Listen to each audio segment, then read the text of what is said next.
আমি একটি গ্লাসের মধ্যে লাল রঙের ফুড কালার মিশিয়েছি। এই কালারটি দিয়ে এখন ওয়ালে যে লেভেল করা হয় সেই লেভেল করব পাইপ দিয়ে। সিরিঞ্জের মধ্যে আস্তে আস্তে করে আমরা পানি ঢুকিয়ে নিব, রঙিন পানিটি। এখন এই পাইপের মধ্যে আমরা পানিটি আস্তে আস্তে করে ঢালবো। দেখতে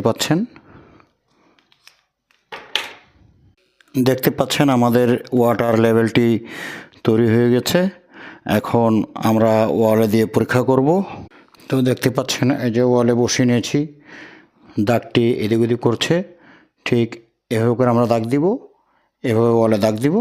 দাগ দিলে এই যে আমাদের এদিকে আর এদিকে আমাদের ওয়াটার লেভেলটি দেখতে পাচ্ছেন একেবারে সঠিক। ভিডিওটি দেখার জন্য ধন্যবাদ।